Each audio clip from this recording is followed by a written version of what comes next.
கோவையில் இரண்டாம் நாளாக நடைபெற்ற தாவேகா பூத் கமிட்டி கூட்டத்தில் தொண்டர்களின் அலப்பறையால் பொதுமக்கள் மட்டுமின்றி பாதுகாவலர்களும் கடும் சிரமத்திற்கு ஆளாகின்றனர். கோவையில் தவேக தலைவர் விஜய் தலைமையில் அக்கட்சியின் இரண்டாவது நாள் பூத் கமிட்டி கூட்டம் நடைபெற்றது. இதில் கலந்து கொள்வதற்காக காலை முதலே கூட்டம் நடைபெறும் இடத்தில் தொண்டர்கள் கூட்டம் குவிந்தது. இதனால் அப்பகுதியில் போக்குவரத்து நெரிசல் ஏற்பட்டது.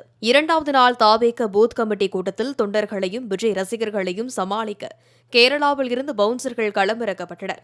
கூட்டத்தில் பங்கேற்பதற்காக அப்பகுதியில் ஏராளமானோர் காலை முதலே வெயிலையும் பொருட்படுத்தாமல் காத்திருந்தனர்.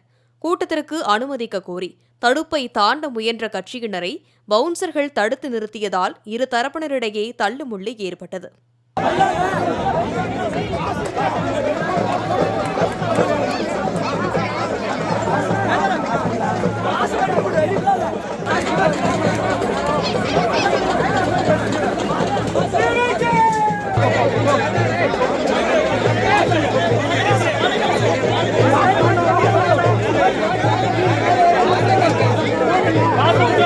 மேலும் கூட்டத்தில் பங்கேற்க ரசிகர்கள் மற்றும் தொண்டர்கள் கல்லூரிக்கு வெளியே காத்திருந்த நிலையில் அவர்களை உள்ளே அனுமதிக்காததால் ஆத்திரமடைந்த அவர்கள் வாய்களை அடித்து உள்ளே நுழைந்தனர்.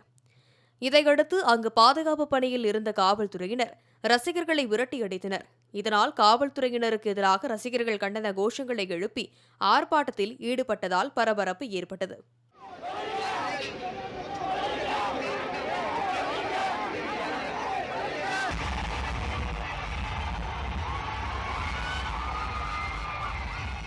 மேலும் கூட்டத்தில் ரசிகர்களின் அலப்பறையால் விஜய் தனக்கான பாணியை மறந்து பேசியது தொண்டர்களிடையே அதிருப்தியை ஏற்படுத்தியது.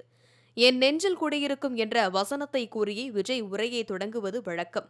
ஆனால் இன்று தொண்டர்களின் கூட்ட அலப்பறையால் விஜய் தனக்கான பாணியை மறந்து பேசிய நிலையில் பின்பு சுதாரித்து வசனத்தை குறிப்பிட்டு பேசினார்.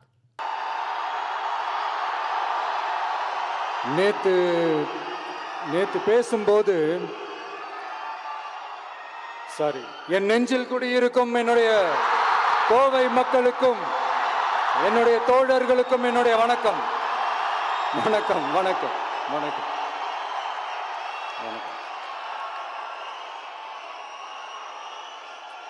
முன்னதாக விஜயை வரவேற்க சாலை ஓரத்தில் நின்றிருந்த இளம்பெண் மயக்கமடைந்தார். இதையடுத்து அங்கு காவல் பணியில் இருந்த அன்னூர் காவல்துறை ஆய்வாளர் செல்வன் தனது ஜீப்பில் ஏற்றி உடனடியாக அருகில் உள்ள தனியார் மருத்துவமனைக்கு அனுப்பி வைத்தார்.